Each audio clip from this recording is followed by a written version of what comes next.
Hello and welcome to the channel. I'm Annie, this is Stanley, and we're here to talk about books. First of all, I do apologise if you can hear construction noises in the background. There are men outside putting up scaffolding, but this is basically the only opportunity I have to film this video. And it's going to be my first ever mid-year book tag, and I didn't want to miss it. So we just have to, see how it goes. So I don't know who originated the mid-year book tag. I know it's been around on booktube for a long time, and I keep seeing people that I like on booktube doing it, and I thought I would join in. I have curated the questions somewhat because I wasn't so keen on answering some of them. I didn't have answers for others, so we're just going to go with what I've got. Stanley has the questions here. Thank you, Stanley. So first question I've got is, how many books have I read in the first half of the year? So all of this information is based on my reading up until the end of June, because it is now partway through July, but I'm just doing the first half of the year. So I've apparently read 83 books in the first half of the year, and that's just ridiculous. It is ridiculous. I mean, I blame booktube, but I'm not blaming, because I'm having an amazing time and I am loving making videos, and I hope you're loving watching them. So I've read 62 with my eyeballs and 21 audiobooks, and have had 11 DNFs, which is quite a lot for the first half of the year, but I'm being a bit more intentional about my reading.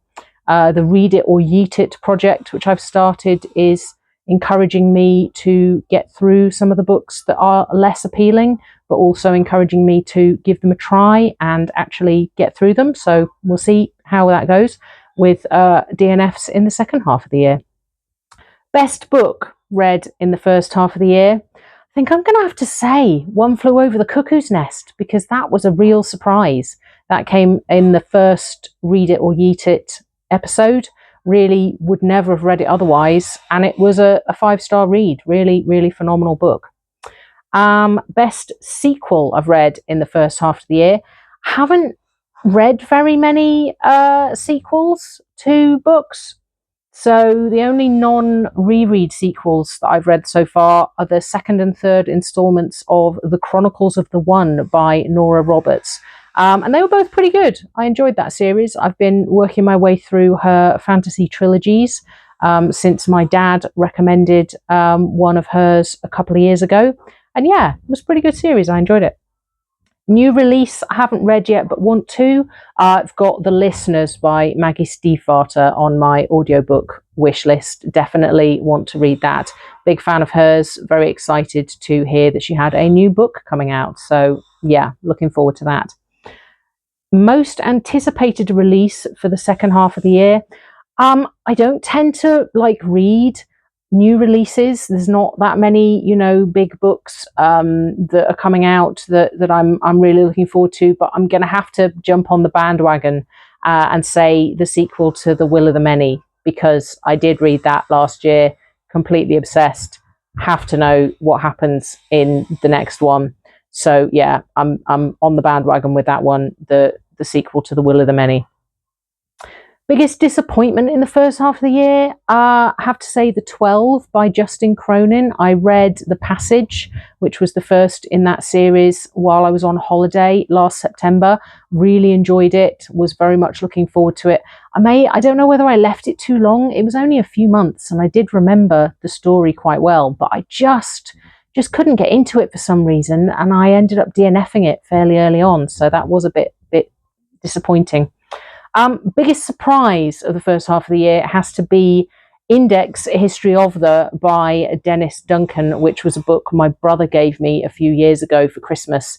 And that came up in one of my videos earlier in the year, where I was reading all of the books he'd given me that I hadn't got round to yet. And I had no intention of ever reading that book. It just sounded incredibly boring. And it turned out to be really phenomenal. And that was another 5-star read. So apologies again to my brother for that. But yeah, I've read it now and it was great. Favourite new author, debut or new to me? I'm kind of cheating a bit on this one, because I had read this author before. I'd actually read this book before in 2018. And I did it I reread it as part of my Reviews Revisited series, and that's the video that's gone up most recently, actually, on the channel just last week. And that's Mr. Mercedes by Stephen King. I hadn't remembered anything about it, so I am going to say that he's still a new author to me, and I haven't read any of his other work. But I'm really keen to carry on with that series, the Bill Hodges trilogy. It really surprised me that I enjoyed a Stephen King book, because never would have thought I was a Stephen King girly. And I don't think I'm still ever going to read the hardcore horror of his, because I'm not a horror person, definitely not. But yeah, Stephen King, I think I'm going to have to say for 2025, discovered that I like him.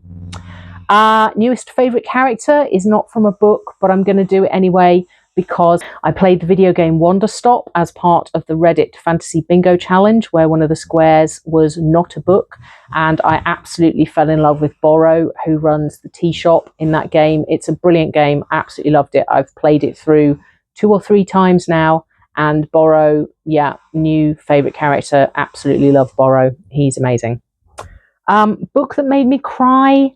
I'm not really a crier. I don't tend to cry over books that often, but yeah, One Flew Over the Cuckoo's Nest came closest of the ones in the first half of the year. There was a book I read on my reading retreat that I got back from a couple of weeks ago, and there's a whole video about that went up on the channel recently. 12 books in 7 days, epic. And there was a book I read for that which really, really did make me cry, but it's not eligible for this because I read it on the 1st of July, so just missed out. But go and watch that video if you want to find out what that is. Yeah, I would say One Flew Over the Cuckoo's Nest was definitely the most emotional, impacted me the most, still thinking about it. Yeah, it didn't actually make me cry, but it did. I think I teared up a couple of times. Book that made me happy, I think I'm going to say Miss Percy's Pocket Guide to the Care and Feeding of British Dragons. I am very much enjoying that series. It's a new author, new series for me.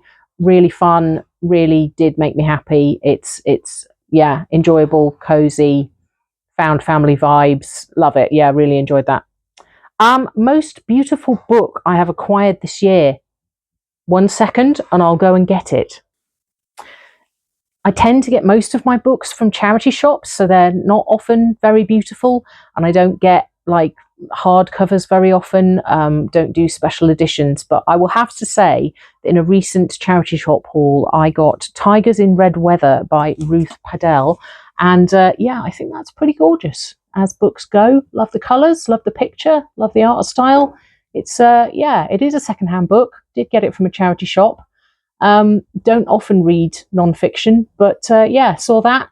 It fulfills a couple of prompts very nicely on a reading challenge I'm doing. So yeah, I think that's probably the most beautiful book that I've got recently. Most anticipated reads of the second half of the year. Well, I do have a lot of books on my TBR because I'm doing the Magical Readathon, and the autumn equinox for that is coming up soon in September. I'm still working on the Reddit Fantasy Bingo Challenge, and I also signed up for Herkied 2.0, hardest reading challenge you'll ever do. So I have an awful lot of very specific books that I need to get to by the end of the year. Probably most looking forward to listening to the rest of the Bill Hodges trilogy by Stephen King. Because read by one of my favourite audiobook narrators, Will Patton, and I really enjoyed the first one. So yeah, I'm looking forward to that. And some of the more obscure books I've come across whilst trying to fill specific reading challenge prompts. I'm intrigued by The Amazing Adventures of Cavalier and Clay, which is about 2 young men after, I think, the Second World War, deciding to write a comic book series, which sounds fascinating. And there's also 3 Bags Full, which is a murder mystery, which I don't tend to read very often, but the investigators in the murder mystery are sheep. So I think that's going to be quite fun. So yeah, that's all the questions I've got. As I say, I hope the construction noise hasn't been too annoying. Yeah, really enjoying YouTube. I'm a few months in now, and it hasn't got boring yet. It hasn't got overwhelming yet. I am reading more than I've ever read in my life. I've discovered lots of other booktubers that I'm really enjoying connecting with. Lots of reading challenges, which I'm absolutely having the time of my life with. Yeah, and Stanley and I are enjoying making videos, and I hope you're enjoying watching them. So, yeah, bye for now.